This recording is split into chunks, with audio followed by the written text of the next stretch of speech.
Hoje é aqui o canal da Palavra. Estamos aqui em mais um programa Ciência e Fé. E hoje a gente vai estar falando sobre a juventude da moçada que está aí crescendo e com pensamentos, espaços, pós-modernidade e tudo mais. Tá bom? Está no ar o programa Ciência e Fé.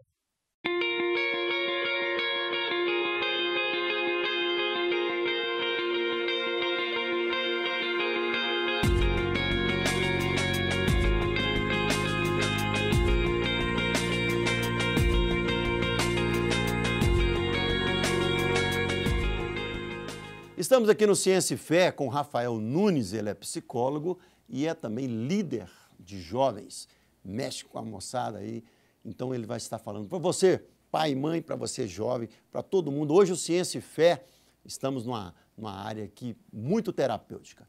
Tudo bem, pastor Rafinha, psicólogo e pastor, né? Exatamente, graça e paz, pastor, é um prazer estar aqui no programa Ciência e Fé. E aí, essa moçada hoje, né? Nós temos muitos jovens hoje. Você como psicólogo e líder de juventude, é muito falado hoje sobre a pós-modernidade, né? As pessoas às vezes não entendem muito o que é essa pós-modernidade, o que mudou da modernidade para cá. Mas hoje as coisas são muito mais relativas, né? Os jovens não têm mais um padrão de seguir um pensamento linear, um padrão de seguir o pensamento familiar, o sistema filosófico. Hoje é tudo fast food, é tudo jogado. Como você tem enxergado a juventude? Como o próprio senhor, né, comentou agora, hoje a sociedade ela tem servido, e os próprios referenciais hoje, não existe um padrão fixo, não existe algo que possa caracterizar os jovens de hoje, porque hoje o jovem ele é chamado para ser um jovem flexível, que aceita tudo, que tem que ser um cara laico, que não pode ter uma posição extremista. Então, o jovem, muitas vezes por causa dessa ausência de referências, ele acaba indo por um lado até muitas vezes negativo ou por um lado que possa prejudicá-lo futuramente, por aí. E tem também a criação hoje, muitos filhos, né, crescem como filhos sem o pai ou sem a mãe, ou sem os dois, criado ele não tem um sistema, ele não tem uma educação, uma ética globalizada ou mesmo uma ética fundamental para ele é criado assim como, a gente vê como se tudo acontece muito rapidamente. Com 5 anos, ele já tem o seu iPhone ali, se brincar, né? Já mexe no computador. É muita informação chegando na cabeça dele, né? E muito mais cedo, né? Perdendo aquela inocência da infância, perdendo aquele início de tudo, avançando mesmo, colocando coisas que eram para ser colocadas lá atrás, que eram para vir lá atrás, e estão vindo mais de uma forma mais, né, rápida, bem flexível e bem mais atual, né? Não dando oportunidade para que essas crianças, hoje em dia, elas possam construir um modo, né, que elas possam explorar o conhecimento delas. Não, hoje já chega tudo pronto na mão deles, já chega todo o conhecimento todo pronto e não instiga para eles buscarem conhecimento. E ter um ideal, né? Eu lembro que eu ainda vivi um pouco, né, do finalzinho do movimento hippie e tal. Eu nasci em 61, quer dizer, eu era muito novo no movimento hippie. Mas eu peguei os anos 70 ainda, peguei as bandas de rock, peguei e tal.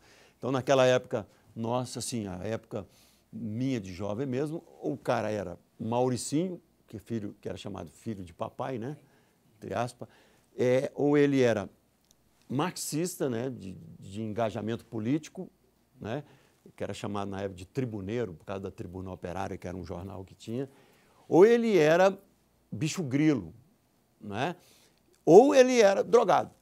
Ele tinha que ser uma dessas 4 coisas. Hoje você vê uma mistura cultural, né? Ele não tem um padrão, ele não se apresenta assim um padrão. Ele fica perdido nas mídias sociais, ele se desconhece em si, né? Não tem uma identidade. Não há uma identidade. Né? Essa crise de identidade, né? Como antes, né? Nos bastidores, nós conversando, Hoje um cara roqueiro é um cara cantando sertanejo, hoje é um cara que é... Ele é roqueiro com visual de sertanejo. Sertanejo. O outro é sertanejo com visual de roqueiro. E até mesmo um funkeiro cantando música clássica, né? Podemos dizer isso. Então hoje está tendo essa grande crise aí de identidade, né? Hoje não tem essa definição, hoje não tem essa... Ó, nós sabemos que aquele ali é daquela tribo, daquela classe. Hoje não. Hoje é essa grande mistura, as tribos se misturando, literalmente. Então, nós podemos ver isso. E acaba afetando muitos jovens, até mesmo hoje, dentro da igreja. E você, como profissional, num atendimento com um jovem hoje, um jovem que traz uma baixa autoestima, você começaria trabalhando, construindo o que nele? Você começaria... O que você... Logicamente, você não vai dar detalhes de ninguém nem nada, porque é uma questão ética, né? Mas você começaria a trabalhar num jovem hoje que está um pouco tímido, um pouco deprimido, que não se acha, está sofrendo bullying na escola. Qual seria a sua linha de pensamento? Como você trabalharia? Olha, existe uma linha dentro da psicologia que ela vai falar sobre isso, que cada ser humano ele nasce com suas potencialidades. E aí nós temos que explorar para que esse jovem ele possa explorar essas potencialidades, que nós chamamos de tendência atualizante, né? Que é cada um nasce com uma potencialidade, nasce com uma capacidade de explorar. Então, muitas vezes, isso é reprimido através, dentro de casa, através das palavras, através até da própria mídia, colocando seus padrões, tanto de beleza, tanto de comportamento. E o jovem, cada um tem uma característica. E por não ser por não seguir aquele padrão que estão colocando, ele acaba se reprimindo. Então, nós queremos instigar o jovem a ele explorar o que há de melhor nele. A autenticidade. Né? A autenticidade, exatamente. Instigar para que ele busque isso. Ele achar, olha, eu não sou qualquer um, eu posso ir além, eu consigo explorar isso. Então, dá oportunidade ao jovem de explorar. Talvez o que é tímido para ele, talvez é o que vai mudar a história dele futuramente. Então, o que ele acha... Pode ser o feeling dele, né? Pode ser o elan dele. Exatamente. O que ele acha que é desprezível para ele, talvez pode mudar a vida de alguém que está do lado dele. Então, nós queremos, através da psicologia, aconselhando os jovens, tanto dentro da igreja, tanto profissionalmente, eu gosto de instigar isso, eu gosto de cutucar, né? Usar até esse termo, de cutucar o jovem até que ele se desperte para as suas potencialidades ali. Tem uma linha na psicologia que trabalha muito em cima da autenticidade, que é a linha existencialista. Né? Exatamente. Uma linha muito legal, porque resgata muito a autoestima, resgata o potencial em si da pessoa. Né? É trazer o jovem, é trazer o sujeito ali para o campo da reflexão. Né? Ele vai olhar ali para si, né? Porque muitas vezes ele está tão focado no problema, está tão focado ali na depressão dele ali, está tão nas suas angústias, que ele não acaba enxergando o que há de melhor nele. Então, eu gosto bastante dessa linha porque é instigar até que ele chegue a uma conclusão que ele possa enxergar ao todo. Que ele não enxergue somente a vida dele ou o dia a dia dele numa parcialidade, mas que ele venha enxergar o mundo, o dia a dia dele, num todo.